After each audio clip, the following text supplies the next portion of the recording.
Hola queridos amigos, bienvenidos a este programa especial de TLB1, Toda la Verdad Primero, para tratar un tema muy interesante que creo que amerita para todos los argentinos traer la memoria completa. Por supuesto que estamos transmitiendo a través de nuestra página web www.canaltelev1.com y debajo de este programa las redes sociales en las cuales nos comunicamos y nos mantenemos al día. Quiero poner, como siempre lo hacemos, este programa bajo la protección y advocación de la Virgen de Guadalupe, Reina y Señora, Emperatriz de América, como siempre nos guíe, nos ilumine, nos proteja entre este mundo tan complejo, tan adverso que nos toca vivir. El programa de hoy vamos a orientarlo a, hace poco se iba a realizar en la Feria del Libro una mesa de diálogo académico. Estaba proyectada para el 4 de mayo pasado. Se ve que el tema que se iba a tocar, que es un poco lo que se denomina la memoria completa, en la memoria completa estamos sabiendo todo lo que se ha vivido en la década del 70 y anterior, pero que hemos vivido 30 años de nuevo relato, y este nuevo relato ha tergiversado toda la historia y nuevas generaciones están viviendo otra cosa. La historia es que en la Feria del Libro se iba a llevar a cabo una mesa académica sobre esta problemática que ha vivido del mundo subversivo en los países del Río de la Plata. Por motivos obviamente superiores, que significan los grandes medios de comunicación, el gobierno y sectores de izquierda, presentaron una gran denuncia que ha salido en diferentes medios de comunicación, le pido al director si puede poner en pantalla, en el cual se pedía la suspensión de esta mesa de diálogo, en la cual los denominaba negacionistas o tergiversadores o terroristas de Estado. La realidad es que se suspende por parte de los directivos de la Feria del Libro de acuerdo a un artículo que estaba compuesto en su estatuto, al menos el estatuto interno. Hoy tenemos el placer de ser los difusores de esta verdad, como bien lo renueva nuestro canal, ¿no? Toda la Verdad Primero, que es un encuentro verdaderamente rioplatense, ¿no? De dos naciones hermanas, hermanadas por la historia, hermanadas en la realidad y hermanadas en este devenir que han sufrido nuestros países en relación a lo vivido en la década del 70. Quiero contar que obviamente se ha proyectado, como decía, y que ha sido suspendido en la Feria del Libro, este encuentro que se denominaba Los Derechos Humanos y el Estado de Derecho en los países del Río de la Plata. Este evento, por supuesto, estaba auspiciado por varias organizaciones que en este caso quisiera mencionar: Familias de Prisioneros Políticos Uruguay, Centro de Estudios de los Derechos Humanos del Uruguay. Aquí tenemos presente al coronel Gustavo Formento, que nos acompaña en este salón. La otra organización es Patria y Justicia. También acompaña, o por lo menos auspicia a FAVITA, que es la Asociación de Familiares y Amigos de Víctimas del Terrorismo en la Argentina. Y también la UP, que es la Unión de Promociones. Aquí, por supuesto, vamos a tocar las realidades de lo que se ha vivido en esa época y todo el devenir de lo que conlleva a todos los hombres uniformados que de alguna manera el relato los ha sentenciado a prisión, a persecución, a juicios denominados en un lado del Plata como lesa humanidad, en otro lado del Plata con otro nombre, más allá de que también está el rótulo de lesa humanidad. Para dar inicio en este encuentro me gustaría presentar a dos moderadores que a su vez presentarán a sus expositores. Para mí me gustaría presentar a mi lado izquierdo Mercedes Vigil. Mercedes Vigil es periodista, escritora, es investigadora y ha publicado 25 libros. 25 con libros. 7 libros de oro. Bien, bueno, más que eso, imposible. Y por mi lado derecho quiero presentarlo al licenciado Ignacio Braj, que es historiador, escritor, periodista, investigador. También ha escrito una docena de libros. Para mí es un gusto también que comparte el piso con nosotros. Gracias, Ignacio. Gracias, Juan Manuel. Bueno, ahora los dejo a ustedes para que en este encuentro puedan dar el puntapié inicial presentando a los expositores. Mercedes. Un placer estar acá. Yo quiero decir que para mí el tema de los derechos humanos va mucho más allá de la coyuntura de lo que hemos estado hablando, que es vital la vida de las personas, pero creo que en Latinoamérica los políticos hace años que vienen quejándose de que tenemos una sociedad cada vez más violenta. Y todos sabemos, y las ciencias sociales lo han demostrado, que los niños y los jóvenes aprenden de lo que ven. Y en el caso del Río de la Plata, casi toda América Latina, pero en Argentina y en Uruguay, llevamos más de 40 o 50 años de un relato relativista en el que un día sí y otro también se realiza un homenaje o se levanta un monumento a alguien que mató, que atentó contra la República, que tiró una bomba. Entonces, yo se lo he dicho al presidente Lacalle, tú jamás vas a tener un presente venturoso y humanista como fue el que alentó a la fundación de todas nuestras naciones, si tenemos una política relativista como es la marxista, que ahora se sumó al globalismo, y que está permanentemente enviando el mensaje que el ser humano es un medio para la revolución. Y en esto es muy importante las investigaciones de nuestros dos invitados. Yo voy a presentar a Álvaro Alfonso, que ha escrito más de 20 libros, y en cada uno desvela alguna cosa que contradice la historia oficial. Sucede que él ha sido perseguido y ha sido censurado y le han prohibido entrar a los archivos porque los partidos tradicionales, específicamente en Uruguay, y tú lo hablarás con respecto a la Argentina, le han entregado la cultura y la batalla cultural a los marxistas. Esto desde la generación del 45 en adelante, ¿no? Ya tenemos algunos como Emir Rodríguez Monegal, que acá en Argentina publicó un libro que se llamaba Los parricidas, y hablaba de la generación de literatos del 45 de Argentina y de Uruguay que por instaurar el marxismo y el comunismo prácticamente decapitaron a gente como Borges. Borges nunca tuvo el premio Nobel porque la generación del 45 lo destrozó. Y creo que el periodismo de investigación, mis libros son todas novelas históricas y una biografía sobre Sarmiento, pero creo que los más atacados son los periodistas de investigación en Uruguay, ni que hablar, como Álvaro, porque son los que han empezado a mermar las bases tan asquerosamente sólidas que tiene el relato ficcionado. Al Uruguay llegan miles y miles de dólares desde hace muchos años para publicar libros, para la prensa, para películas y cortometrajes que avalan un relato absolutamente falso.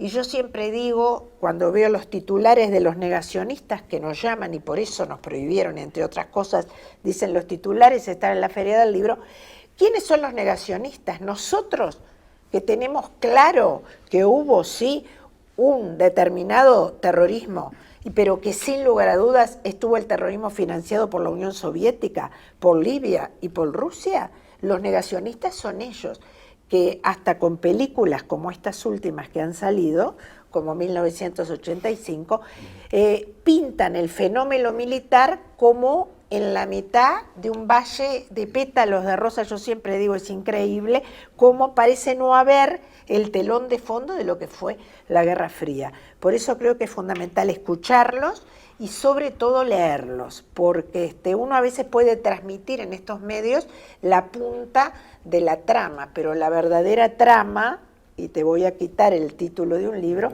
está justamente en estas páginas. O sea que bueno, estoy llamando a todo el mundo que lea, porque eso es vital. Muchísimas gracias, Mercedes. Ignacio, tu invitado. Bueno, yo voy antes de presentarlo a José D'Angelo, y en línea con lo que mencionaba Mercedes, voy a arrancar diciendo y citando a aquel marxista lúcido de los años 30, que fue Antonio Gramsci, que la vio claramente cuando dijo: hay que conquistar el mundo de las ideas para que éstas sean las ideas del mundo. Y entrar en la educación, la universidad, las instituciones, inclusive la Iglesia. Han pasado muchos años de aquellos cuadernos de la cárcel de Gramsci y el resultado es que Gramsci estuvo acertado y lo concretó. Citando a otro, desde otro ángulo ideológico, un conservador inglés, Roger Scruton, en un reportaje antes de morir hace pocos años, dice: después del mayo del 68, es decir, en plena Guerra Fría, la derecha, o lo que se consideraba la derecha, se dedicó a las finanzas y a los negocios, y la cultura se la entregó a la izquierda. Los resultados es lo que estamos viviendo. En esta mención, y que hacía Mercedes hincapié, en toda América Latina, en la trágica década de los 70, en la sangrienta década de los 70, se vivió esto que se comenta hoy por ambos autores, es decir, la lucha de organizaciones político-militares financiadas desde el exterior, con apoyatura desde Cuba, y hoy han pasado ya muchos años, fueron derrotados militarmente, pero en esta batalla cultural siguen recibiendo apoyos internacionales, financieros de todo tipo, y hoy están de vuelta bajo otra forma, es decir, como siempre digo, se reinventan, hoy se autocalifican y se autoperciben, ya que es un término que se utiliza para todo, como progresistas. Es decir, ya no son los socialistas ni los comunistas de la década del 60, ahora se denominan progresistas, nucleados a través del Foro de San Pablo, el Grupo de Puebla, y lo vemos en toda América Latina, o Hispanoamérica. El caso de Petro en Colombia, que tiene sobre sus espaldas haber sido integrante de un movimiento guerrillero que sembró sangre, terror y muerte en Colombia durante muchos años, el ML-19, junto a la FARC, etc., y que, curiosamente, en esta teoría que hacía mención Mercedes, de la cancelación, como se ha prohibido esta mesa académica en la Feria del Libro, cuando se realiza el plebiscito en Colombia para lograr el acuerdo de paz con la FARC, fomentado y apoyado desde Estados Unidos por Obama, inclusive desde el Vaticano y por todo el mundo, llamémosle políticamente correcto, no se tomó en cuenta a un sector de la población colombiana, que son los 250.000 colombianos que fueron desplazados por la FARC. Cuando se produce el plebiscito, luego de acordado el acuerdo de paz, el plebiscito al presidente Santos le salió mal. La población de Colombia rechazó ese acuerdo de paz. ¿Por qué? ¿No quería la paz el pueblo de Colombia? Obviamente que sí. Lo que no quería era una paz sesgada que le diera privilegios a estas organizaciones armadas que habían... Digo Colombia porque es un ejemplo típico de la guerrilla más extendida en el tiempo, que le diera un estatus, un blanqueamiento de todo su pasado sangriento y inclusive incorporarlos a las instituciones. El pueblo de Colombia rechazó el acuerdo de paz. Eso se ha dejado de lado, siguió adelante y hoy lo tenemos a Petro presidiendo Colombia. Yendo al tema que hoy nos convoca, lo mismo sucede aquí. El relato ha vencido a la verdad histórica, y la verdad histórica es irrefutable, porque son datos fríos y datos concretos. Eso es lo que José D'Angelo, ex oficial de las fuerzas del Ejército, de las Fuerzas Armadas Argentinas, periodista, escritor y periodista de investigación, ha producido en dos libros muy relevantes, Mentirás tus muertos, el primero, y el último, La estafa con los desaparecidos. donde allí demuestra la manipulación espuria de los desaparecidos, el relato y el manejo financiero que implicó grandes dividendos para los promotores de todo esta... Una verdadera industria, perdón. Una verdadera industria. Ahora hay dos industrias potentes en Occidente. Una es la de los derechos humanos, que tiene más de 30 años, y un poco más moderna del género. Son dos industrias que mueven millones. En una agenda globalista. Este libro de José D'Angelo yo asistí cuando fue la primera presentación, luego se intentó, avalado por 2 diputados nacionales del Congreso argentino, que se presentara en la biblioteca del Congreso de la Nación, también fue prohibido, y ahora este antecedente nuevo de la Feria del Libro. Cuando, y yendo al punto en cuestión, los derechos humanos en el Río de la Plata, como el relato ha sido claramente sesgado y parcial, se habla de un solo sector, cuando se olvida los derechos humanos de los hoy militares presos, algunos de edad avanzada, con problemas físicos que cualquier delincuente común estaría en su casa atendido médicamente y se le permitiría, como es la ley que exige. Ahora, para el sector militar, la ley argentina no existe, existe una ley especial, lo que implica que bajo todo punto de vista es anticonstitucional y que los derechos humanos son para unos, pero no para otros. Dicho esto, queda presentado José D'Angelo. Bueno, el que quiera tomar la palabra primero. Les quiero hacer un comentario, que tanto que citan las organizaciones de izquierda el Tratado de Roma, nuestros militares, tanto los argentinos como los uruguayos, creo que es el artículo 6 del Tratado de Roma que dice: aquel que esté retenido sin el debido proceso y sin las garantías legales será víctima de un delito de lesa humanidad. O sea que estamos planteando un escenario en el cual en cualquier momento los ahora detenidos van a poder hacerle juicio al Estado y al presidente y a quien sea, justamente porque sobre ellos se está violando el famoso Tratado de Roma, ¿no? Exactamente. Increíble. Bueno, muchas gracias, Mercedes, Juan Manuel, Ignacio, querido. Muchas gracias, rompo yo el fuego. Sí, cómo no. Así que un gran placer y un gran gusto. Nos podemos presentar, yo soy informacionista. Ah, no sos negacionista. No, vos. informacionista. Ah, te habían acusado de negacionista. Claro, ¿no? Pero eso lo Y vamos yo a soy mostrar. afirmacionista, o sea que tampoco soy negacionista. Ahí está. No sé de quién están hablando cuando hablan de los negacionistas. No, porque... De ellos mismos. Ah, de ellos mismos. Porque Bueno. niegan la Guerra Fría. No te olvides que Sí. los miles de documentos desclasificados no existen, según ellos. Bueno, yo creo que a mí me pasó, antes somos los payadores perseguidos del Río de la Plata. No hay otras censuras conocidas en los últimos tiempos. A mí me ha pasado antes con el Congreso de la Nación, en donde la presidenta de la Cámara de Diputados es la que ha intervenido para que no se presente el libro, con el mismo modus operandi con el que se operó ahora, que es: primero sale un artículo en página 12, en Pravda 12, Pravda. y después se prohíbe, ¿no es cierto? Así pasó lo mismo en la Cámara de Diputados, en el Congreso de la Nación, como ahora en la Feria del Libro. Pero lo prohibió antes página 12 que Claro, los organizadores. exactamente. Es verdad. Exactamente.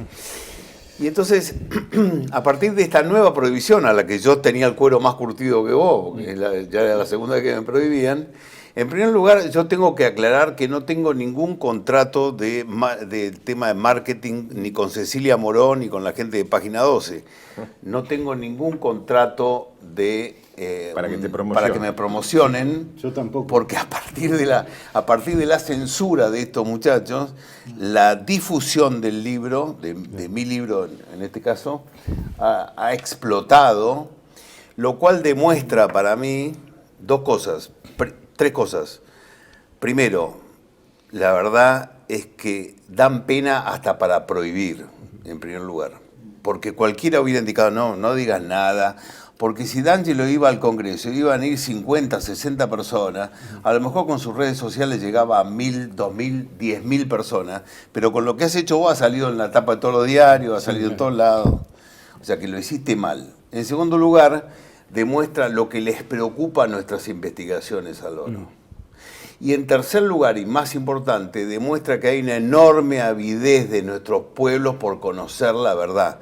Y hay al mismo tiempo un cansancio, después de, como decía Mercedes, tantos años de relato, un cansancio y la necesidad, la avidez de la gente de conocer el otro relato. Ella hacía mención a la película de 1985. Perdón, José, que te interrumpa. Yo creo que los libros de ustedes no son relatos, son... Documento. Es una investigación, Datos duros. datos duros Claro. atenidos a hechos históricos. Es decir, Perfecto, tomo lo que me decís, o sea, esto es dato duro, historia, estos son hechos concretos, lo otro es relato, lo otro es ficción. Quería hacer una última mención antes de dejar la palabra a Álvaro. Fui a ver 2 veces la película argentina en 1985. Las 2 veces, en la primera había muy poca gente, hacía 4 meses que estaba en cartel, lo cual era muchísimo, pero estaban esperando el Oscar. Era un día de semana, había 15 personas. La segunda vez que fui era un fin de semana, habían pasado 10 días desde la primera vez, todavía estaban esperando el tema del Oscar, y estaba la sala llena de bote a bote. Entonces yo estuve muy atento al público. Primero miré la composición etaria, eran toda gente grande, el 80% de la gente grande. Y en segundo lugar, en la película, después podemos hacer algunos comentarios al respecto, hubo solamente 2 intentos de un aplauso que se apagó enseguida. ¿Vieron esos aplausos que arrancan buscando solidaridad y no la encuentran, entonces se apagan? En 2 oportunidades.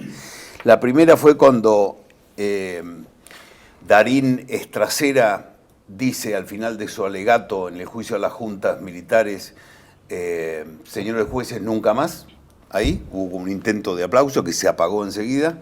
Y la segunda al final de la película. Y en las 2 oportunidades, miré atentamente, era el 25% del público. Por lo cual yo vi un público muy grande, que ha vivido la época, crítico hacia lo que la película le estaba mostrando. ¿Se comprende? O sea, yo creo que estamos en ese es el territorio en el que estamos. Ese es el territorio en el que estamos. Álvaro, Sí. querido.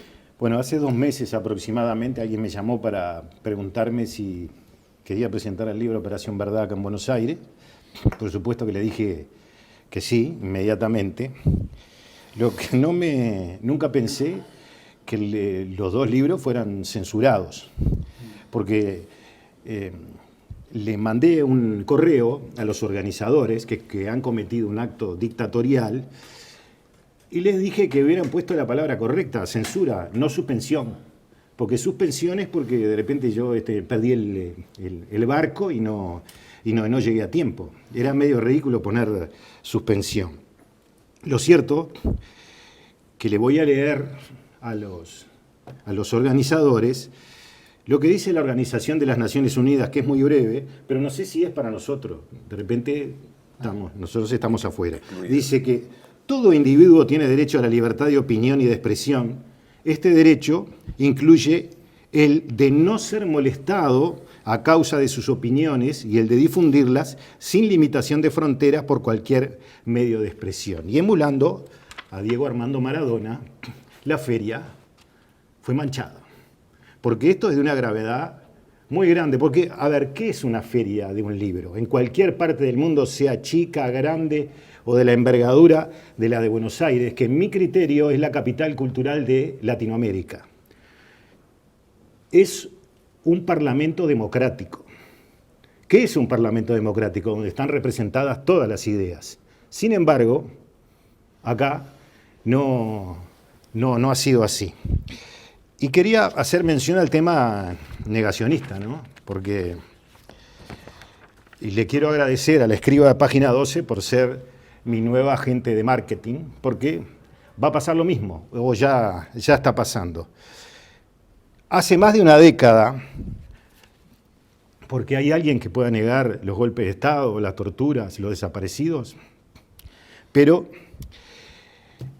hace 10 años, página 140 del libro Los dos demonios, escribí esto. Las torturas existieron. ¿Quién las puede negar? Oficiales de las Fuerzas Armadas y la policía, consultadas por el autor, admitieron que tacharon a los entonces guerrilleros y a otros dirigentes vinculados a organizaciones de izquierda. De la misma forma que solo los protagonistas saben qué sintieron cuando el MLN secuestró diplomáticos y policías extranjeros, más los muertos locales, ¿no? Nadie nos podrá contar qué pensó Dan Mitrione cuando sintió el frío del arma sobre su humanidad un segundo antes de ser ejecutado. Por lo tanto, se ve que deben haber leído otros libros, no esto. Todos sabemos la Primera Guerra Mundial, la Segunda Guerra Mundial, la Guerra Fría fue la Tercera Guerra Mundial, que se extendió entre 1947 y 1991, y hoy, siguiendo el lineamiento de lo que han dicho Mercedes y Juan Manuel, estamos en la Cuarta Guerra Mundial, que es la guerra de la apropiación de las ideas. Y la tercera, porque nadie lo dice, bueno, lo voy a decir. Indefectiblemente en los países del Cono Sur en la década del 70 iba a haber una dictadura de tendencia a la derecha, como finalmente ocurrió en todos los países, o de tendencia a la izquierda. Porque me pregunto, si ganaban las guerrillas, la guerra interna que propiciaron Estados Unidos y la Unión Soviética, que iban a llamar a elecciones libres y de inmediato, y voy a corroborar esto con documentos. Uno de ellos en el año 1966, rotulado Es secreto, de la Junta Interamericana de Defensa, que advirtió, y esto parece que lo hubieran escrito hoy, ¿no?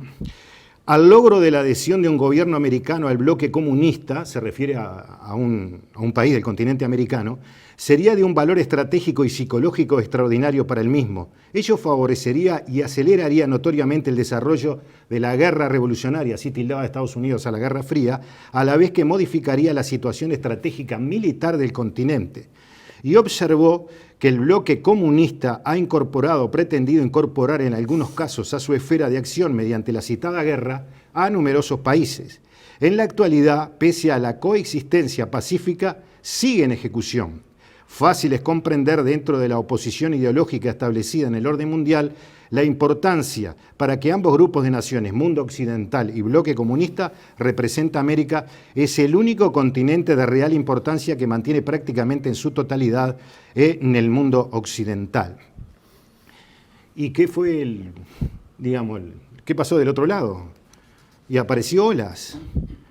Y a este informe de la CIB, que tomó 6 países para hacer estudios sobre el tema de las guerrillas, que fueron Colombia, Venezuela, Guatemala, Nicaragua, Perú y Bolivia. Acá, como ven, no figura Uruguay. Sin embargo, la Junta Interamericana de Defensa insertó 3 aspectos que el MLN tiene en sus documentos para la toma del poder.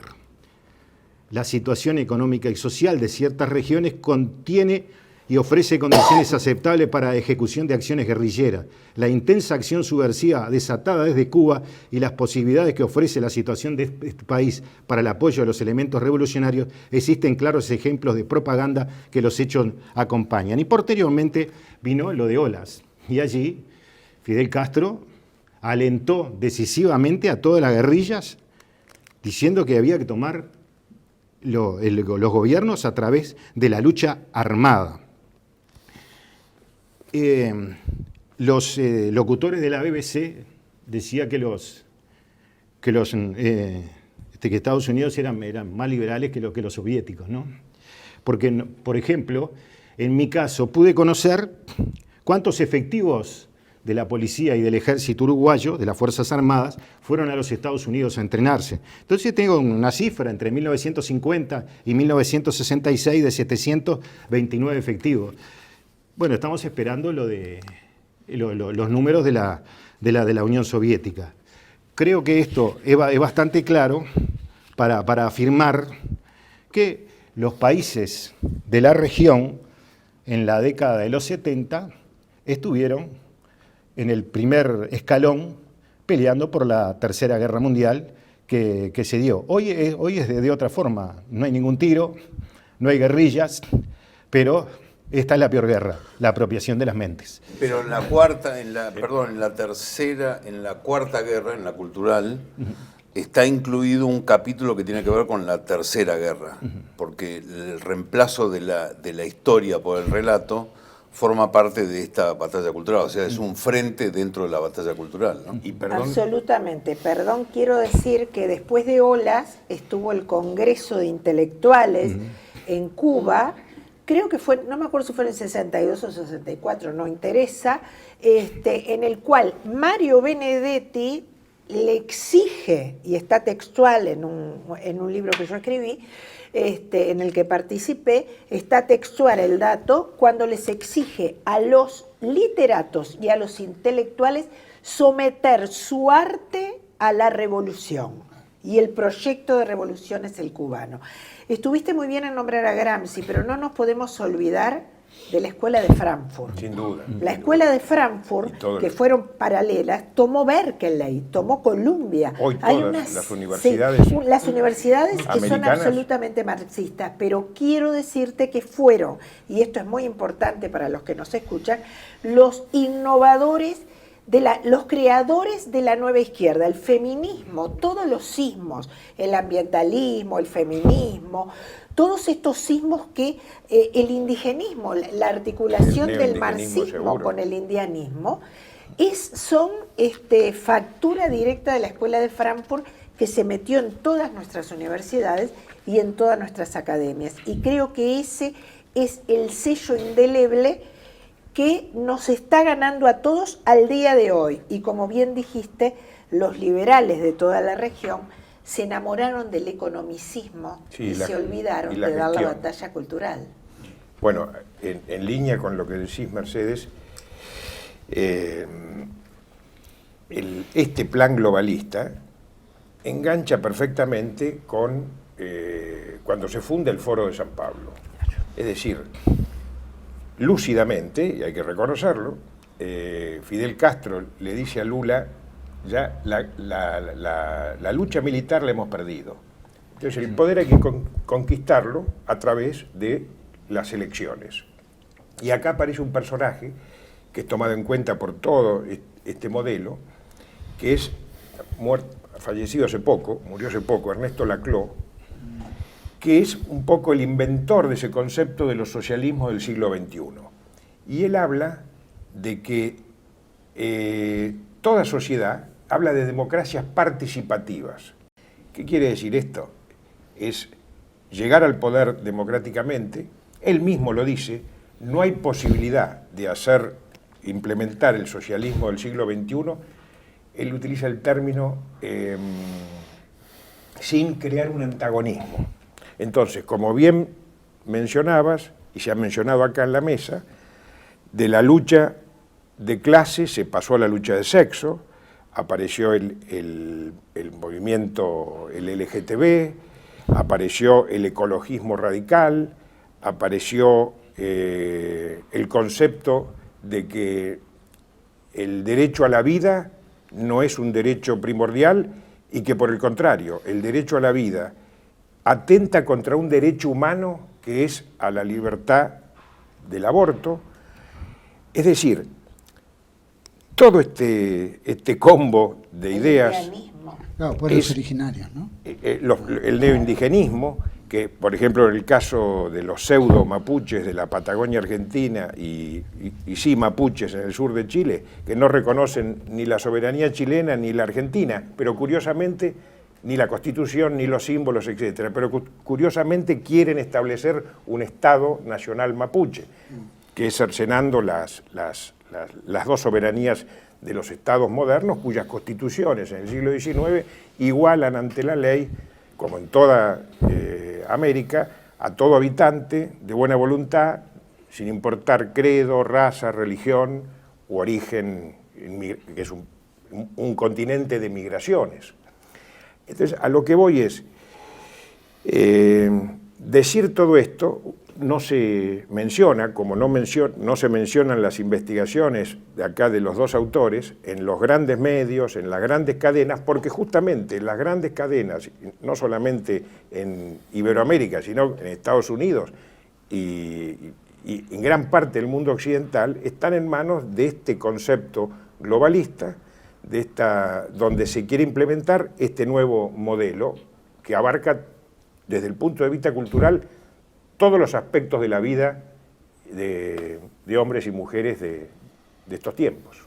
Hay que reconocerle, me parece, a las izquierdas, a estas izquierdas, una constitución pétrea de su rostro, porque en primer lugar son muy hábiles para manejar el lenguaje y crear neologismos y demás. Es increíble cómo nos inventan palabras y nos hacen correr detrás de esas palabras para tratar de explicarlas. Eso por un lado. Y en segundo lugar, su capacidad para esta adaptación de las nuevas izquierdas, porque, discúlpenme las mujeres, pero en los 70 las guerrillas en la Argentina cantaban: no somos putos, no somos faloperos, somos soldados de FARC y montoneros.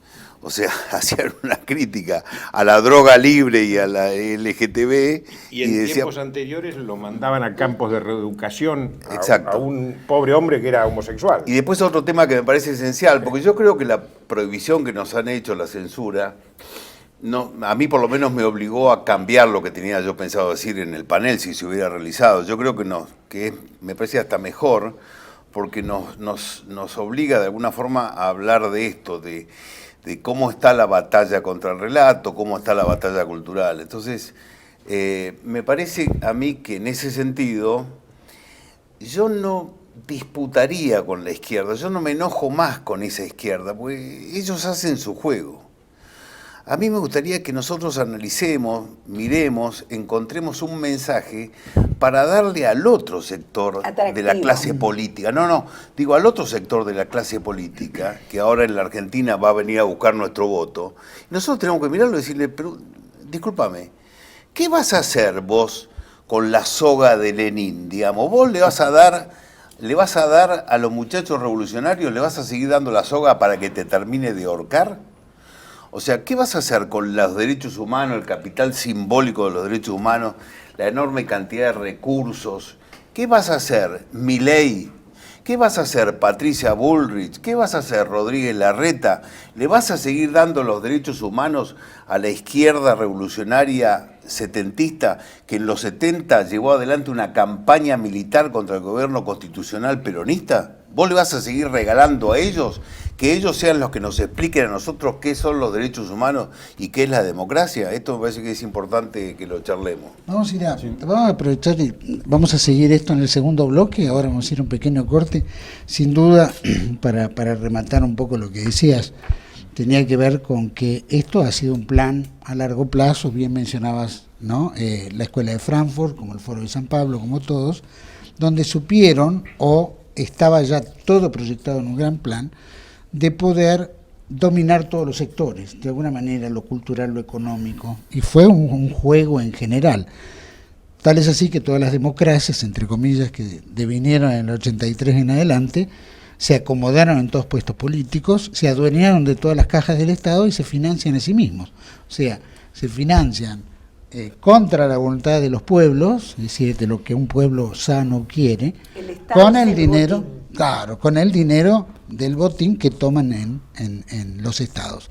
Entonces es un poco también que no podemos, que hay una planificación, hay un plan, y ese plan evidentemente lo han llevado a cabo frente a esto que ellos pueden crear un relato de 30 años, de 40 y 50, como hemos escuchado relatos de la Segunda Guerra Mundial, de la misma manera que el que quiera oponerse a ese relato no va a tener ni medios, ni recursos, ni nada como para enfrentarlo. Los Entonces, payadores son temas...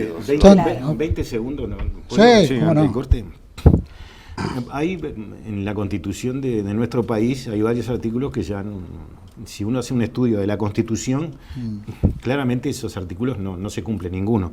Pero a que voy a leer ahora, lo achataron como si hubiera pasado un tren por encima, ¿no? Que es el artículo 8. Todas las personas son iguales ante la ley, no reconociéndose otra distinción entre ellas, sino la de los talentos o las virtudes. Con lo cual, ese artículo de la Constitución deja sin efecto toda esta discusión. Sin embargo, este artículo claramente en Uruguay no se cumple. No se cumple en ninguno de los 192 países que firmaron Agenda 2030, porque por Agenda 2030, por ejemplo, se estableció el femicidio, donde la vida de un hombre vale la mitad que la de una mujer. Se estableció, digamos, que la mujer no miente, la acusación es solamente válida si es de la mujer hacia el hombre. Hace mucho tiempo que los principios de la Revolución Francesa no están vigentes, pero creo que lo que subyace, ustedes son muy buenos en los hechos, ¿no? En los datos y en los momentos, pero nos estamos olvidando lo que nos inyectaron en los últimos 80 años, mató a la filosofía humanista que desde Jefferson hasta San Martín, con el anacronismo de época, que alentó nuestras patrias. Hay un relativismo feroz desde hace unos 40 o 50 años, que cambió radicalmente porque la izquierda llegó tarde y mal a los derechos humanos. Recuerden leyendo que para la izquierda y para el comunismo y el marxismo los derechos humanos son una invención de la burguesía. Bueno, las instituciones de derechos humanos regionales, incluyendo la nuestra y la de Argentina, son relativistas. O sea, el ser humano no es el centro de los desvelos como para toda filosofía humanista, sino que es un medio para la revolución. Por eso, y la gente no lo sabe y los políticos son brutos porque no leen, les llama la atención cuando los políticos dicen, bueno, Cuba es una democracia diferente, o el terrorismo de Estado es peor que el otro terrorismo, porque son relativistas, porque el individuo es un medio, y creo, y lo digo de corazón, que si no volvemos a convencer al sistema político de instaurar al humanismo en cada uno de nuestras academias, de nuestras escuelas, vamos a seguir produciendo seres como hace 7 generaciones que son absolutamente relativistas. Y cuando leen tu libro o leen las investigaciones o los libros de Álvaro, lo ponen en duda muchos de ellos porque no están preparados ni armados con un proceso filosófico que le permita entender cuál es la esencia del ser humano, ¿no? Va, antes de nada, vamos a ir a un pequeño corte y volvemos enseguida en esta mesa de análisis, especialmente que tiene que ver los derechos humanos, ¿no? ¿No es cierto? El derecho, ¿no?, humano, y sin duda que tiene que ver con el Estado de Derecho, en estos países del Río de la Plata. Ya volvemos. Bienvenidos a CEPA, Centro de Estudios del Pensamiento Americano. Nuevo sitio web de cursos de formación en política, filosofía, historia, literatura, geopolítica, religión, psicología y más. Cursos de formación que reflejan el verdadero pensamiento americano. Lo invitamos a elegir el curso de su agrado ingresando en www.cepa.la.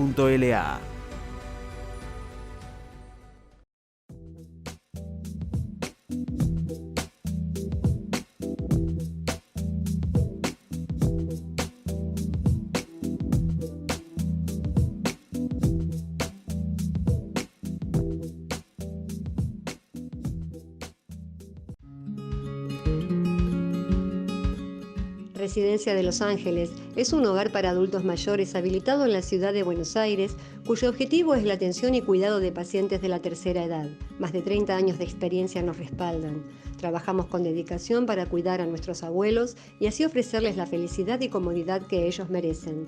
Estamos en el barrio Villarreal, pasaje Francisco Bauzá 2372, casi esquina Tinogasta. Comuníquese con María al 11 61 70 45 38. Los esperamos.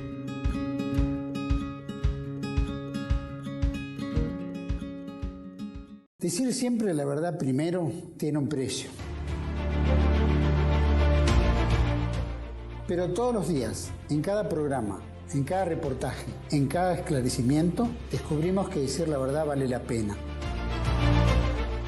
Decir siempre la verdad tiene un precio. Pero cada vez que recibimos tu apoyo, entendemos que seguir luchando vale la pena. Dependemos de tu ayuda. TLB1, toda la verdad primero.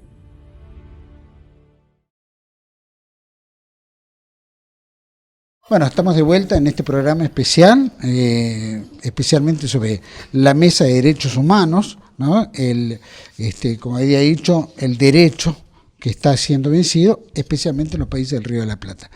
Acá hay dos temas que son muy importantes y que queremos traer a colación, que tiene que ver, primero, que esto se ha transformado en un gran negocio para la izquierda, ¿no es cierto?, para el progresismo, buscando un chivo expiatorio que tenía que ser levantar una bandera, esa bandera que se justifique y buscar el chivo expiatorio que era cualquiera que hubiera tenido participación en los gobiernos, tanto sean militares como gobiernos democráticos.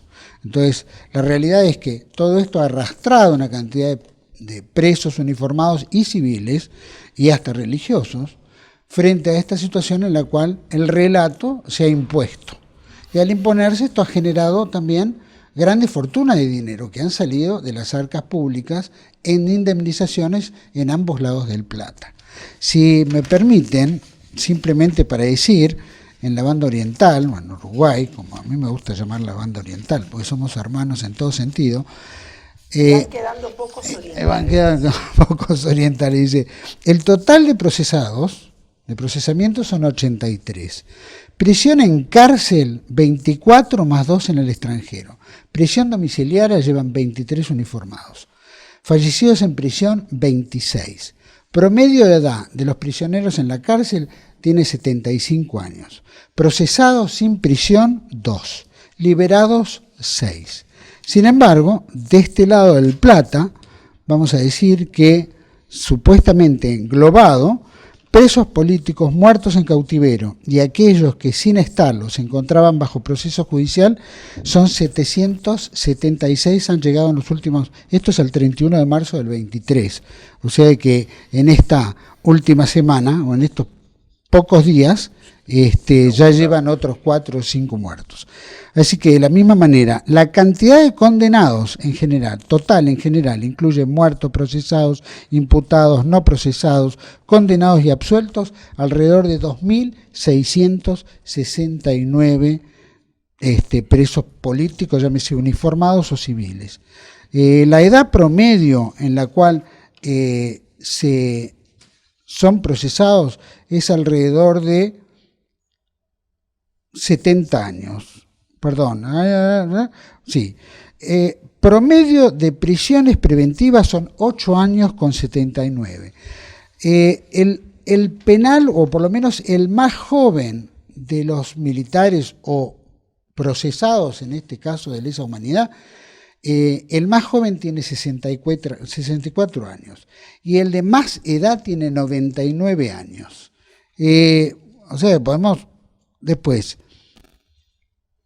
Hay prisiones que van de 0 a 2 años, de 2 a 3 años. Estamos hablando entre prisiones preventivas, prisión con sentencia firme. En fin, alrededor de 60 entre 0 y 2 años. 10 presos entre 2 años y 3 años. 166 presos entre 3 y 6 años. 247 presos entre 6 y 10 años. 112 presos entre 11 y 15 años, estamos hablando de prisión preventiva, y más de 16 años son 15 presos. Estamos hablando que los delitos de lesa humanidad no deberían ser aplicados porque en el caso de Uruguay, el Tratado de Roma que los dispone, lo homologamos en el 2006, no sé cuándo fue Argentina. Y pues, con sea, posterioridad a los hechos la ley retroactiva, juzgados. pero Sí, sí. una cosa que no hay que olvidar es que muchos están procesados por cosas, los que fuimos a la Facultad de Derecho, jamás nos imaginamos que las leyes podían ser retroactivas, que se podía hacer como en Uruguay, no sé, en Argentina, una fiscalía de lesa humanidad que es inconstitucional, que se podía condenar a una persona por dichos de terceros, que se podía hacer una autopsia histórica a 50 años, que se podía, es más, yo lo voy a decir acá, porque a mí me lo dijo el presidente, que el presidente de Uruguay me contó que el padre de su edecán estaba preso, habiéndose probado que los hechos que le adjudicaban habían sucedido a 300 kilómetros de donde estaba revistando. Quiere decir, y esto lo digo sin miedo, que las autoridades saben que esto es un gran negocio y que el derecho se ha ido por el retrete, porque la verdad que ninguno tiene un juicio justo, más allá de que la ley es retroactiva. Nosotros tuvimos una fiscal general, la doctora Guiance, que además de procesar y meter preso a una cantidad de personas sin pruebas o por dichos de terceros, ella misma fue Tupamara. Con lo cual, todos los que hicimos Facultad de Derecho sabemos que se debería haber recusado. Un juez y un fiscal no pueden ser juez y parte. Por eso digo, y ahora los dejo a ustedes, que son los que tienen los datos, cuando decimos tantos procesados, tantos acusados, estamos hablando de gente a la que el Estado de Derecho se le violentó. ¿Y por qué es tan importante el Estado de Derecho? Porque es el único escudo que tiene el ciudadano común de que el derecho lo va a proteger. Y eso es lo que se ha vulnerado en prácticamente el 99% de los casos de estos procesamientos. Todo lo que aprendimos en Facultad de Derecho se fue por el retrete, porque no hay una solo de los procesamientos, por lo menos de los que yo estudié en Uruguay, que siga el debido proceso. Y eso es la violación absoluta de los principios generales del derecho y del derecho humano más elemental.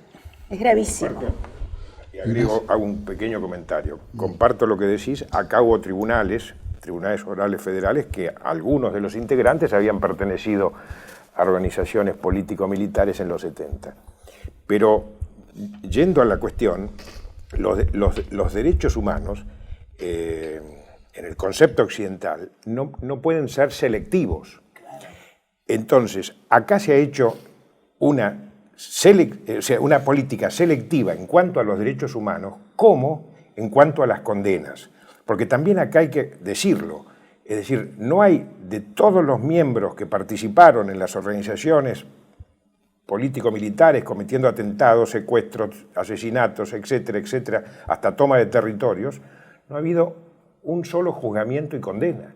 Lo que implica que las víctimas hoy, los que están presos, como decía Juan Manuel, de las Fuerzas Armadas, de seguridad, civiles y hasta eclesiásticos, es consecuencia no de una política de derechos humanos, es una política de una venganza política. Lo que se llama derecho de autor. Exactamente. Derecho penal de autor. Entonces, está tergiversado todo y las consecuencias es la lista que mencionaba Juan Manuel en ambas márgenes del Plata. Para mí hay un binomio que es inescindible, que es mentiras y millones.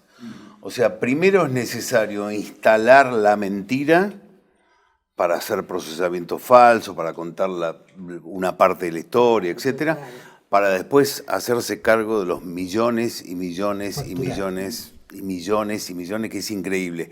Nos une con Álvaro una investigación nacida acá, pero que tiene repercusión en Uruguay, que es que descubrimos que había habido como 30 personas uruguayas en 1976 detenidas en la Argentina, que estuvieron en la Argentina detenidas unos 15 días aproximadamente y que fueron trasladadas al Uruguay, donde cumplieron distintas penas de prisión, pero entre los 2, 3, 5 años de prisión. ¿Qué puede haber pasado en la Argentina?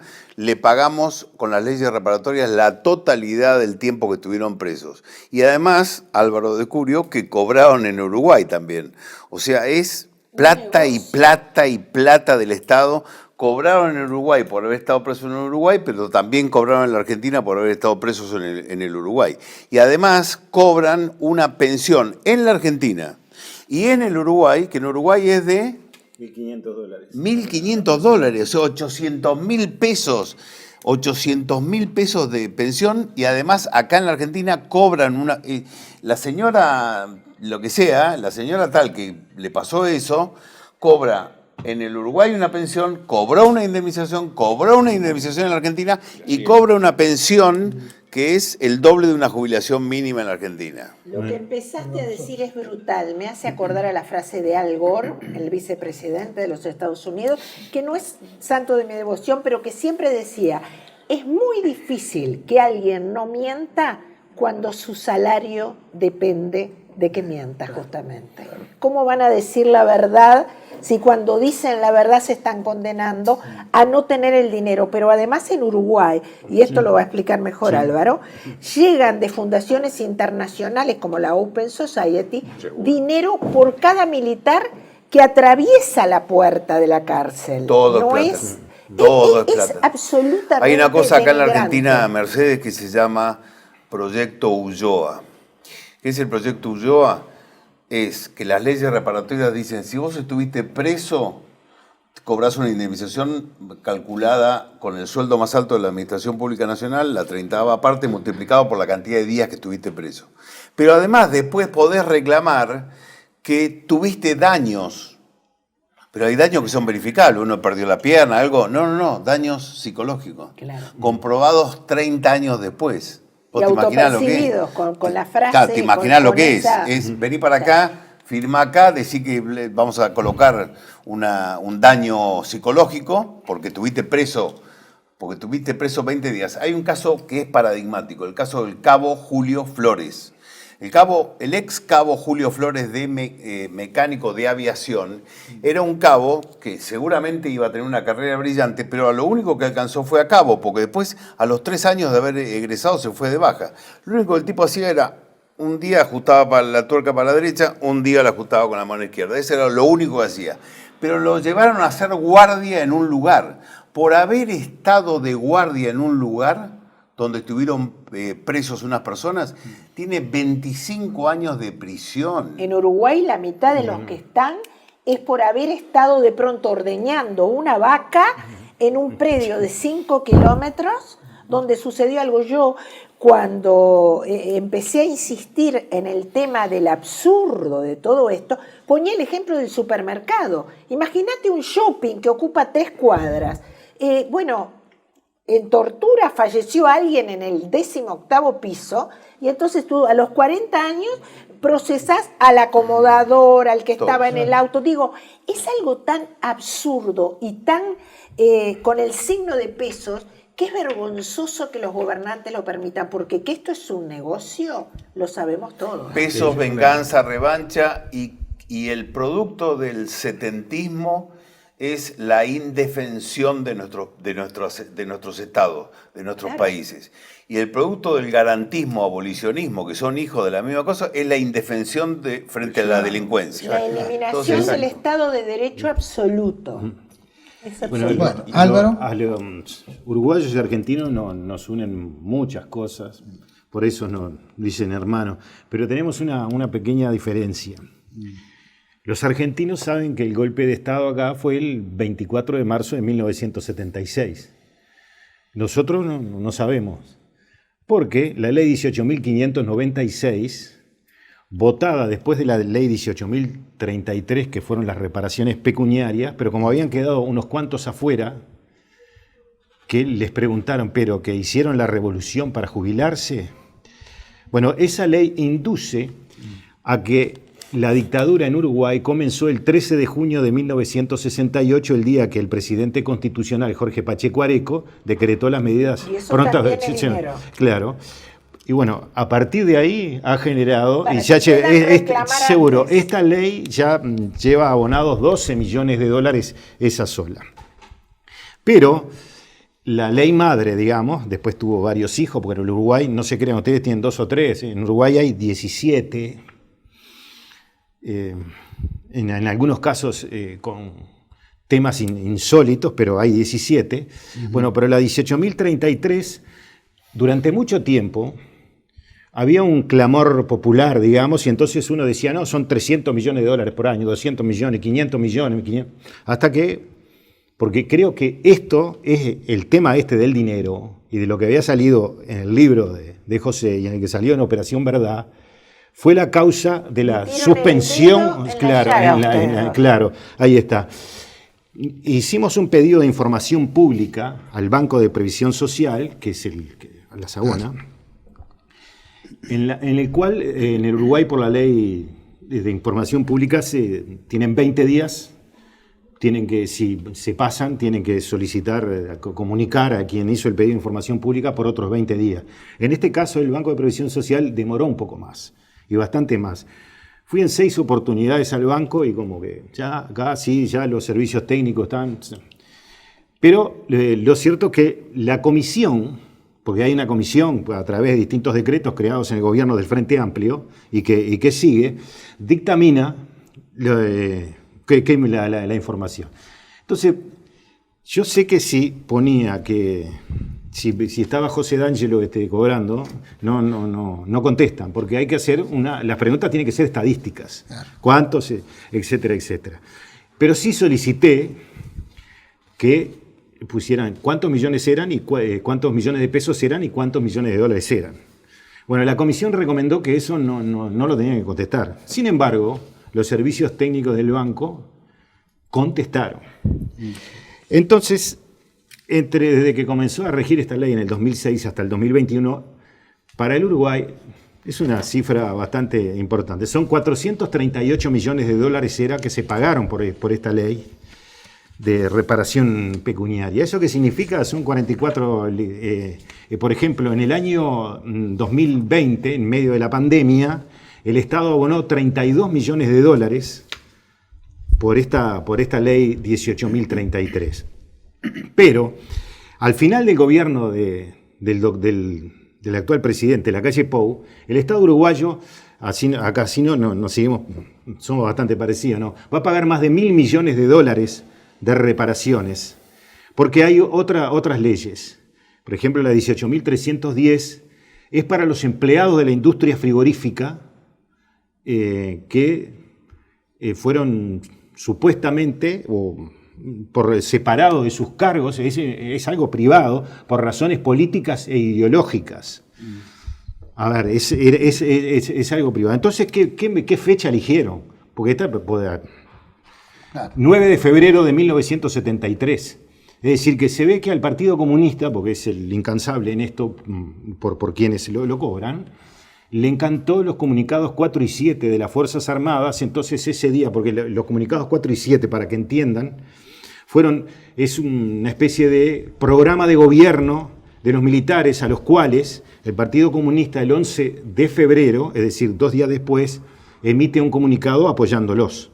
Casi que el mismo comunicado calcado que hace el Partido Comunista Argentino en 1976 para aplaudir el golpe de Estado. Y bueno, esta ley 18.310 es muy singular.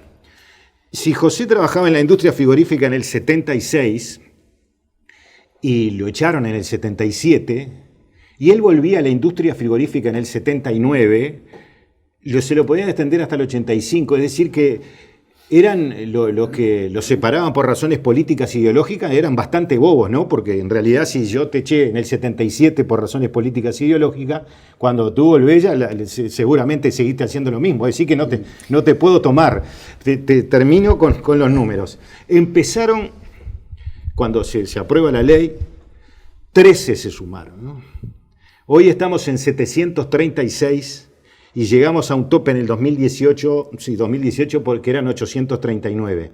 Esa ley, vuelvo a reiterar, industria privada, en una fecha en que no se supone que la dictadura empezó el 27 de junio, cuando cae el Parlamento, no el 9 de febrero, ya lleva al día de hoy 85 millones de dólares. Y después, la ley de los funcionarios públicos, que esta fue al principio, con la vuelta a la democracia, el primer año, en el año 85, se repara a los funcionarios públicos que habían sido separados del Estado por el acto institucional número 7. En aquel momento fueron 120 millones de dólares, que trasladados a hoy son unos 350 millones de dólares, pero con este detalle. Se presentaron 30.000. Y sí, ahí se asistió a 18.000, quedaron 12.000 afuera. Entonces, ¿qué hace la ley 18.596 que se votó después? Aquellos que no pudieron reunir los requisitos hace del 85 hasta ahora, hasta el 2009 fue esto. Bueno, ahora sí lo pueden. Entonces aparece alguien que dice, yo me fui al exterior porque trabajé 2 veces en empleo público, entonces volví, pero trabajé un poco y no me adapté y me fui de nuevo y cosas, pero entonces yo no reúno los 10 años que tengo que tener, entonces acá me lo tienen que dar. Y pasó algo insólito. Y miro acá la cámara y se lo digo a las maestras. En Uruguay se presentaron ante el Parlamento por esta ley maestras que seguramente fueron grandes maestras, porque era la época en que yo iba a la escuela pública. Sin embargo, las maestras comunicaron en el Parlamento que habían renunciado a la pensión de maestras para cobrar esta otra, porque era más dinero. Sí, esa me parece una cosa que a tener bastante en cuenta. Y bueno, y si sumamos todas las cifras, son más de $1.000 millones. Pero además, ahora viene, y ya termino, viene la Comisión Interamericana de Derechos Humanos, le presentan el fiscal, organismo privado, seguro, claro, el fiscal de lesa humanidad de Uruguay, buen dramaturgo, inventa historias, porque las historias están inventadas, porque usted no puede decir que Nacional ganó un clásico en Uruguay si no jugó con Peñarol, ¿no? Bueno, acá, claro, esto es lo mismo. Entonces va y allí agarra los leguleyos de la Comisión Interamericana de Derechos Humanos y empieza a decir, bueno, el Estado uruguayo tiene que pagar $100 millones por esto, 100 por esto, y pasó algo con una última sentencia que ahora está en discusión en Uruguay, que hay que hacer un acto público, que el presidente trascendió, que se niega a participar. Y bueno, y allí están una serie de cifras en las cuales se les paga a cada de los... tomó 23 víctimas, 5 familias, se les paga a cada familia $15.000, porque dice que mientras se generaba la búsqueda o iban a tal lugar, le generaba gastos. Entonces, algunos, como eran 2, cobraron $7.500, otros, como eran 6, cobraron $2.500, otros $3.750, y así fue. Y seguimos, porque ahora están preparando otras carpetas para llevar. Claro, y además, el perito es un abogado que está relacionado directamente con este grupo de Luz y Barburo. Porque en Uruguay, aunque ustedes no lo crean, hay abogados que estudiaron durante la dictadura, se recibieron en la dictadura, como es Óscar López o el Daracena. Compañero Sí, claro, pero ahora es el gran que lleva adelante los jueces. Como Zaffaroni Bueno, acá. voy a decir algo que hay que aclararlo porque a mí me parece que es muy importante. No tiene ningún tipo de asidero que un organismo internacional le diga al Uruguay qué es lo que tiene que hacer, pero hay que aclarar, porque la prensa está mintiendo, que la Comisión Interamericana de Derechos Humanos hace más de 20 años, como la ONU, que no vive del financiamiento de los estados extranjeros, sino del financiamiento de fundaciones, claro, que son entidades privadas que le dicen qué es lo que tiene que fallar. Entonces esto es absolutamente demoníaco, porque se supone que el Uruguay tiene que obedecer a un organismo al que llaman por teléfono, y además un organismo que no tiene injerencia en casi ningún país, salvo en nosotros y en Argentina, y creo que en parte de Brasil, y que sus estatutos dicen que su función es puramente consultiva. Entonces hay una complicidad del sistema político y de la prensa para hacerle creer al ciudadano que esta corte es algo fundamental. Y la verdad es que son un grupo de magistrados además, a sueldo. Todos los relacionados con que trabajan en la Secretaría de Derechos Humanos, porque fui un día a decirles voy a pedir este tipo de información, que terminé viniendo a Buenos Aires a buscarla, porque estaba en Argentina y en Uruguay. En Uruguay no me la quisieron dar. Primero dijeron que no existía, y después dije, no creo que el señor Álvaro Rico, que es un historiador comunista vinculado, seguro vinculado al Partido Comunista, pero le dije, no creo que el señor Rico haya ido al Parlamento y haya mentido, porque él dijo que esa información está. Bueno, después me dijeron que estaba, pero tampoco me la dieron. Entonces tuve que venir acá a Buenos Aires y a conseguir esa información. Bueno, eso pasa también en esta orilla con exactas características. Es exactamente igual, la negación absoluta del Estado a brindar información que debiera ser pública, porque en estos temas debe exigirse una transparencia absoluta. Pero acá también nosotros también competimos para superarlos a ustedes en los tipos de casos, porque acá, por ejemplo, ahora lo que se está haciendo es que en los años 70 había, no sé si existe ahora, edictos policiales para perseguir la prostitución.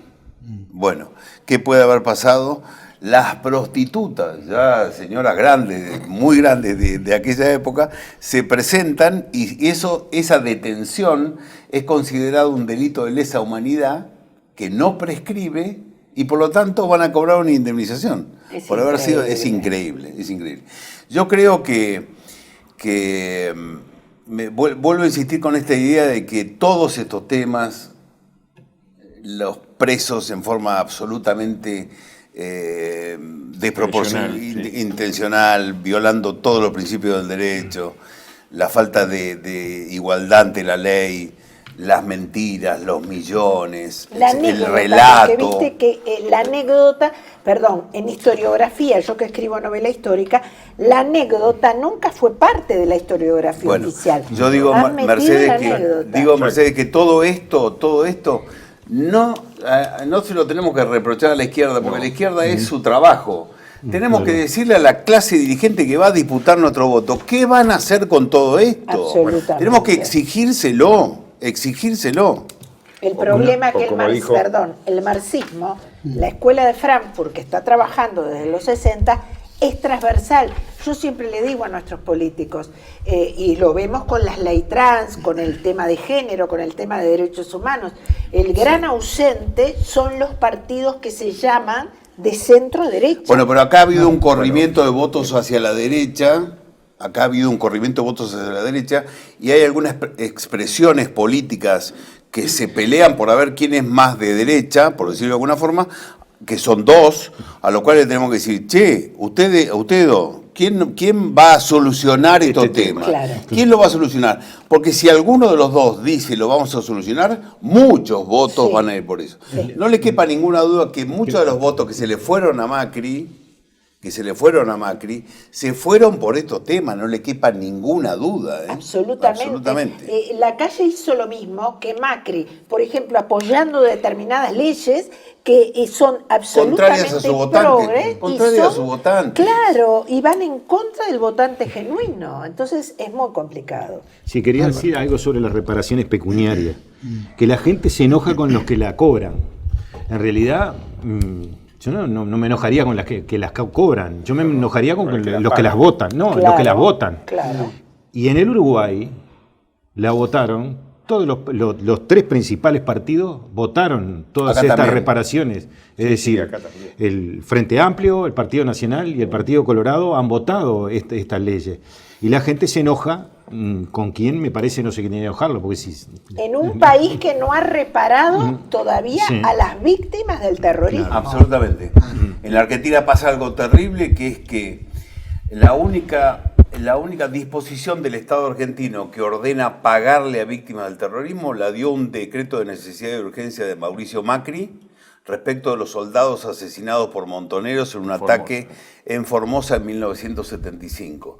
Y eso depende de la reglamentación de ese DNU, que tiene que hacerlo, curiosamente, el ministro de Defensa, que es un militante montonero que estuvo preso en los 70, preso del gobierno de Isabel Perón, y que él cobró la indemnización. Y hace 4 años que se le niega a los familiares de esos humildes soldados formoseños que por ley tienen que cobrar una indemnización. Este gobierno ¿cómo se llama?, de apoyo, de canallas, le niega la indemnización a esta gente. Ahora, en base a eso, si no me equivoco, esa reparación que le iban a dar esos soldados, o a esos muertos en Formosa, iba a ser equivalente a un salario una sola vez. No, ¿No? es O- igual, prácticamente igual a la de los terroristas. O sea, es una sociedad Bueno, por eso esquizofrénica no se- por que le eso no paga se a los aprueba. atacantes del cuartel, le ha pagado a los atacantes del cuartel en democracia y le paga a los defensores. Es una sociedad de locos. Es una sociedad de tal esquizofrenia que los jóvenes han crecido en los últimos 30 años viendo cómo en las esquinas se ponen placas.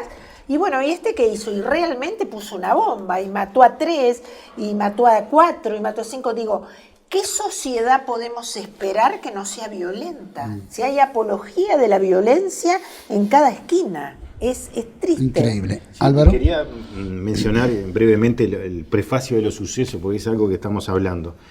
Algo que también coincidimos, porque lo vi que un ministro lo dijo, verdad y justicia. Verdad y justicia ha sido una frase que vive de boca en boca hace más de 3 décadas. La verdad está muy lejos, la justicia viene siendo interpelada. Lamentablemente la frase verdad y justicia ha tenido y tiene un contenido económico que no podemos soslayar. El Estado ha sido, me refiero al Estado uruguayo, ¿no? Ha sido muy rebuscado. Decretó reparaciones estableciendo que existen hijos y entenados. Los hechos de la historia en el círculo cerrado de la Guerra Fría tiene muchas máscaras. En primer término, los actores principales, y creo que acá está el principal problema, cuidan su espalda, también la de sus compañeros, organización o espacio que ocuparon en algún momento de nuestra historia.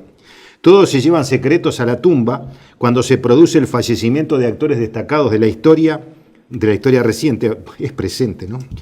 Otros de su misma condición le reclaman sus secretos, pero eluden con una sustantiva hipocresía confesar lo suyo. Por lo tanto, remato que por eso muchas veces nada es lo que parece. Y quería mencionar una cosa sobre otro aspecto que nació aquí en Argentina y después fue trasladado a Uruguay. Nació en Argentina porque llegó la democracia antes que en Uruguay, que es el tema de los 2 demonios, ¿no? Bueno, los 2 demonios eran, bueno, vinieron los guerrilleros que hacían los locos. Después, en Uruguay, en el año 65, el Parlamento, es decir, se entregó documentación de que estaba en ciernes la aparición de una guerrilla. Y decían que iba a ser similar, que no iba a ser como la cubana, sino que iba a ser en la capital. Sí, era la guerrilla urbana. La guerrilla, claro, y que se extendería hasta Canelones. Bueno, por supuesto que esa información, que tenía más de 130 páginas, y que quien coleccionó la información fue el general Víctor Licandro, que integró el Frente Amplio, luego siempre lo integró, y luego en democracia estaba en la comisión de conducta de la coalición de izquierda. Fue encajonado. Cuando estaban con la soga al cuello en 1971, unos inocentes del sistema político llamaron a combatir la guerrilla. Porque acá no es solo los 2 demonios, es decir, los guerrilleros y los tupamaros. Acá también son grandes responsables. Primero la Unión Soviética y los Estados Unidos. Después los grupos económicos. Y después también el sistema político, que ha advertido, nunca supo qué hacer. Y el día que hizo algo, después lo pasaron por arriba. Los intelectuales, no nos olvidemos también, sí, todos, que los intelectuales de la todos somos generación víctimas. del 45 están llamados a ser Cuba. Y vivimos en una época que teniendo un celular, podés ver hace tiempo los videos de lo que son los países del socialismo del siglo XXI. Entonces digo, la gran mascarada solo se sostiene, y vuelvo a lo mismo, por una filosofía relativista que está en todos los centros de estudio, en todas las universidades, en todos los organismos del Estado. Es fabuloso. Agrego una... A ver, Ignacio, No, porque se tiene que ir, que me Ignacio. tengo Así que que, ir, lamentablemente. Lo que decís, Mercedes, no solamente se produce en Iberoamérica. España, con la ley de memoria histórica democrática, o sea, una ley sesgada, lo mismo que acá, se vivió hace 2 días. Estuvo Petro como presidente de Colombia, después de hablar peste de España 2 días antes, el 1 de mayo, va al Parlamento, es condecorado con la Orden de Isabel la Católica, y el único bloque que se retira es Vox. del Parlamento. El Partido Popular, es decir, el centro derecha, aplaudían como focas. Entonces, a lo que vos hacías mención, José, yo creo que es una demanda al sector político. Y termino con esto. Es lo que ayer Agustín Laje, en la presentación de su libro, es la frase cuando dice: hay que desidiotizar a los nuestros. Porque los otros ya sabemos dónde están parados. Porque el marxismo cultural es transversal. Totalmente. Eso es lo que hay que entender, está en todo el espectro político. Y ahora las políticas LGTB y toda Agenda 2030 es transversal. ¿Por qué? Porque llevamos 7 generaciones de relativismo en las escuelas. Y los niños son muy maleables, son todos relativistas. Y entonces hay que empezar a volver al humanismo. El ser humano es el centro de los únicos desvelos de toda la sociedad. Celebro este encuentro, y me parece que es una buena oportunidad para proponernos volver a hacerlo. Tengo 30 segundos. Nos inviten a Uruguay. Tengo 30 segundos. Fui a presentar un pedido de información pública, otro, al Banco de Previsión Social. Entonces me atendieron 2 chicos entre 18 y 20 años, una chica y un chico. Entonces miraban y decían, pero ¿a dónde voy a pasar esto? Bueno, finalmente le digo, no sabes quién es. Me dice que no, es familiar suyo. Le dije, no.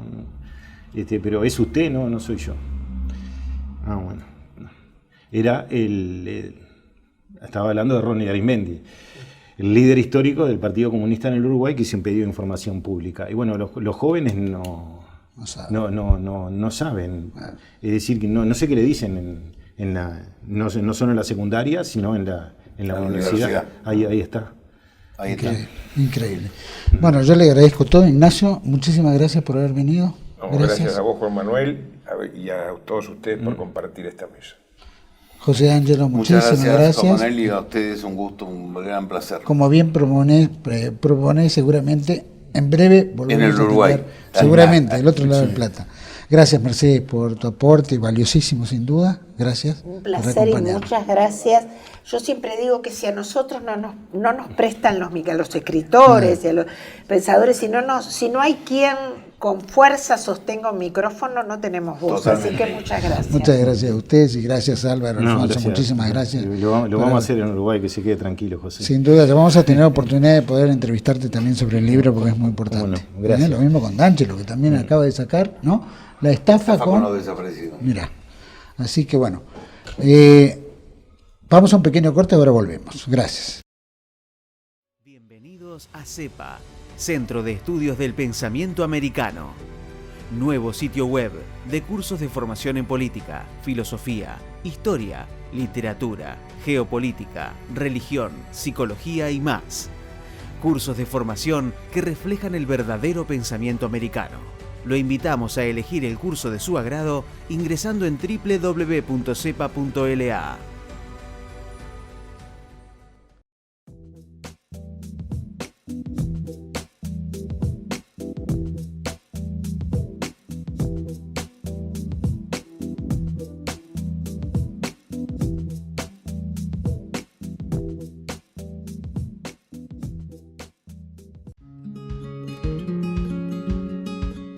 Residencia de Los Ángeles es un hogar para adultos mayores habilitado en la ciudad de Buenos Aires, cuyo objetivo es la atención y cuidado de pacientes de la tercera edad. Más de 30 años de experiencia nos respaldan. Trabajamos con dedicación para cuidar a nuestros abuelos y así ofrecerles la felicidad y comodidad que ellos merecen. Estamos en el barrio Villarreal, pasaje Francisco Bauzá 2372, casi esquina Tinogasta. Comuníquese con María al 11 61 70 45 38. Los esperamos.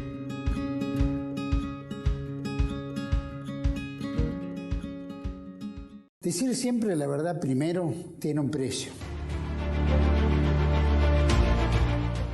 Pero todos los días, en cada programa, en cada reportaje, en cada esclarecimiento, descubrimos que decir la verdad vale la pena.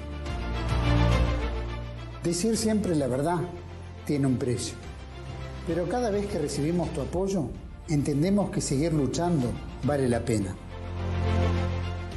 Dependemos de tu ayuda. TLB1.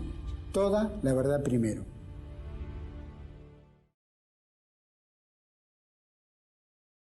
Bueno, acaban de partir todos nuestros invitados. Como bien dije, agradezco tanto a Mercedes Vigil, a Álvaro Alfonso, a Ignacio Braj y a José D'Angelo Rodríguez por su participación en esta mesa que fue de más importante. Creo que se han tocado todos los temas que se debieron tocar, especialmente que se entiende que todo este plan que se ha llevado adelante durante todo este tiempo ha resquebrajado las soberanías nacionales que, financiadas por organismos globalistas, incluyendo la Embajada Británica y tantos otros, Soros, con sus organizaciones, etcétera, han colaborado en resquebrajar lo que eran las soberanías, ¿no? Con dinero tanto extranjero como dinero local. A mí me gustaría, antes de terminar, no dar más vueltas sobre este asunto, sino plantear lo que la Unión de Promociones claramente publica mes a mes. Y me gustaría dejar que constancia, por lo menos, que las cifras totales de la situación de los presos políticos, acá involucramos todo, Fuerzas Armadas, Fuerzas de Seguridad, Fuerzas Policiales, Fuerzas Penitenciarias y civiles, incluyendo un sacerdote. Que los presos políticos muertos en cautiverio, hasta el 31 de marzo del 23, que sin estarlo, muchos de ellos en cautiverio, sin estarlos, se encontraban bajo proceso judicial y son alrededor de 776, equivalente al 29,8% del total. Acá estamos hablando que durante los periodos, llamamos democráticos, entre comillas, el total de fallecidos, 776, se dan en estos periodos. Durante el gobierno de Alfonsín y Menem fallecieron o fueron asesinados, entre comillas, 26 militares, o uniformados o estos presos políticos. Durante el gobierno de Néstor Kirchner, 56.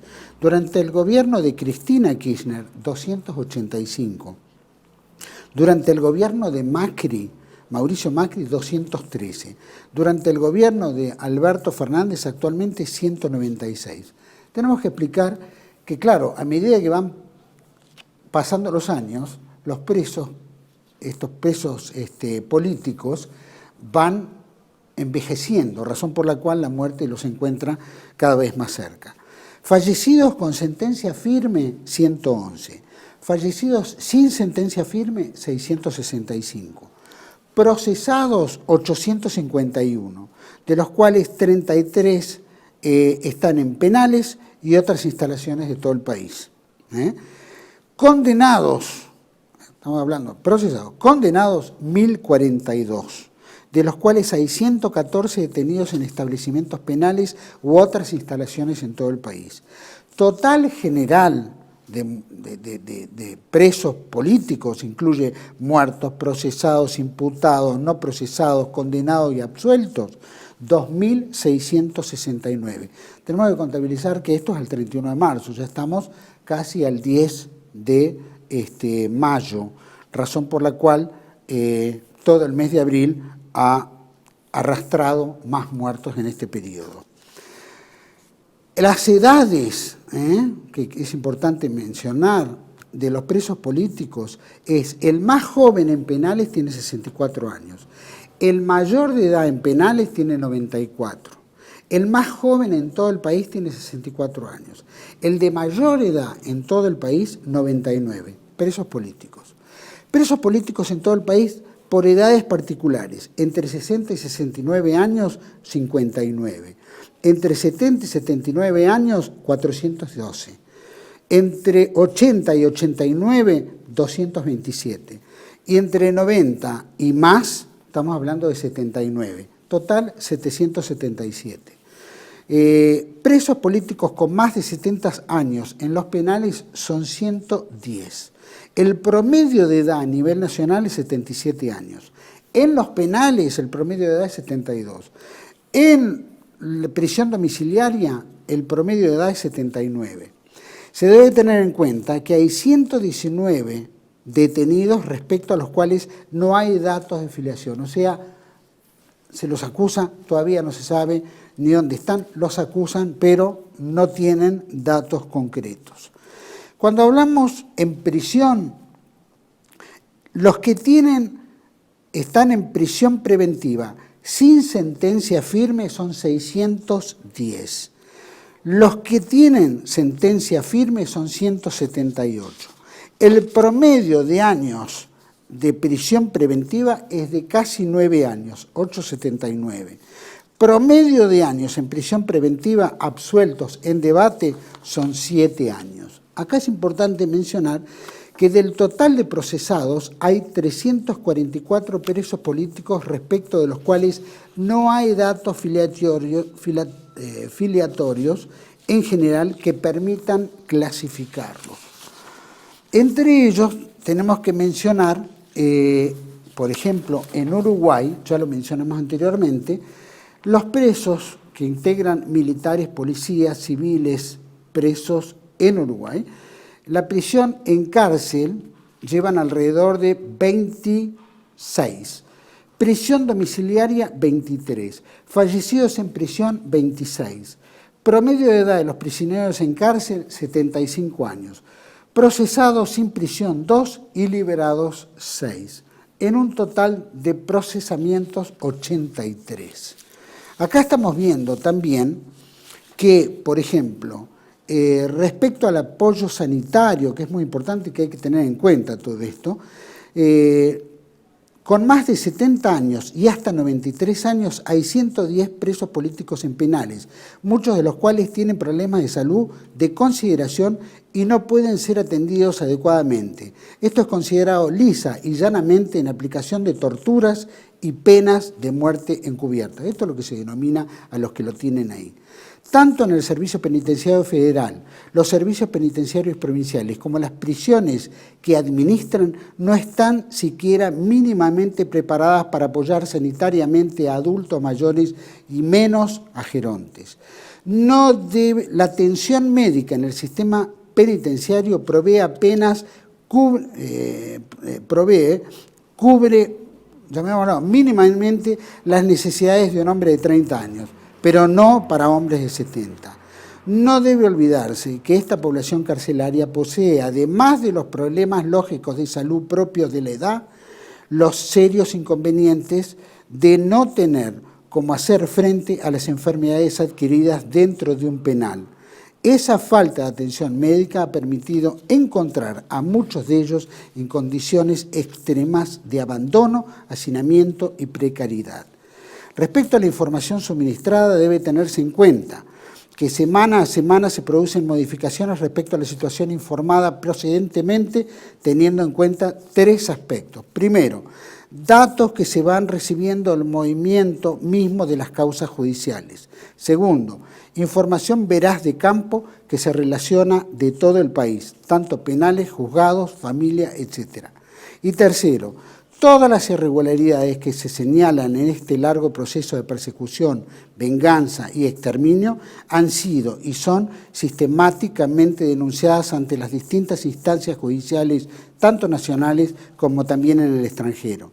Estas últimas, que habilitan las presentaciones en forma directa, sin necesidad de que estén agotadas las instancias nacionales, tales se presentan en la Comisión Interamericana de Derechos Humanos, en la Corte Interamericana de Derechos Humanos, el Alto Comisionado de las Naciones Unidas para los Derechos Humanos, etcétera, etcétera. Así que esto no deja de ser una persecución contra las Fuerzas Armadas, no deja de ser una persecución que dilata y destruye nuestras Fuerzas Armadas, que son la base fundamental de la defensa de nuestra soberanía. Ejemplo que ha pasado recientemente es, por ejemplo, el caso del general veterano de guerra de Malvinas, general de brigada, Rodrigo Zuloaga, que el 23 de abril pasado hizo en el campo argentino de Polo, que hizo una locución relacionada justamente a tener compungida su situación y sentirse, allegado a los presos políticos, a la situación de ellos, especialmente los uniformados, y que se espera que en algún momento este tema se resuelva, pero que desde su punto de vista va toda su solidaridad. Por supuesto, esto el ministro de Defensa, que es un viejo montonero, ponedor de bombas, asesino, que fue uno de los que colocó la bomba en el subterráneo de Buenos Aires, en la estación Carranza, que provocó la muerte y heridos a roletes, imagínense en hora pico, es el que lo acusa a este general y lo demanda, destituyéndolo del cargo que ocupa como presidente, digamos, del sector de caballería, ¿no? del ejército argentino. O sea que patético. Y otra, por lo menos para ir cerrando, una nota aliciente, es que avanza en el Vaticano la causa para canonizar al coronel argentino del Valle Larrabure, asesinado por la guerrilla marxista en agosto de 1975 en el Regimiento de Azul durante un gobierno constitucional que era el de la señora María Estela Martínez de Perón. Esperamos que esa canonización se lleve a cabo porque las características del coronel Larrabure, del Valle Larrabure, fue un ejemplo de no odiar, de darle a su familia la tranquilidad de que su muerte iba a ser en paz, que estaba en cristiana sentimiento frente a los evangelios, frente a su fe, y que no le deseaba la muerte a su enemigo, sino que llegara la paz de la unidad y la concordia hacia una Argentina del futuro. Así que le vale la canonización del coronel Larrabure como un ejemplo de que deberían tomar todo el lado de izquierda, cuyo Dios y fe ni siquiera la tienen incorporada. Por eso está el odio y la venganza. Agradezco que nos hayan acompañado. Sabemos que esta mesa se debió llevar a cabo en la Feria del Libro. Entendemos que el relato de estos 30 años, que el pensamiento progre socialista, marxista que está haciendo pie en nuestra Argentina ha contaminado la Feria del Libro y que efectivamente el pensamiento único radica puntualmente en cerrarle la boca a los que quieran expresar otro punto de vista, otra visión a lo que se llama esa libertad de prensa, esa libertad cultural. Estamos cercionados en todo porque la misma Feria del Libro lo ha censurado. Así que para nosotros ha sido un orgullo, un placer poder traer esta mesa de diálogo sobre los derechos humanos y el Estado de Derecho en los países del Río de la Plata. Para mí es un gusto haber tenido a todos ustedes, les agradezco por habernos acompañado, los esperamos en otro especial de TLB1 aquí, como siempre, toda la verdad primero. Gracias por acompañarnos. Hasta pronto.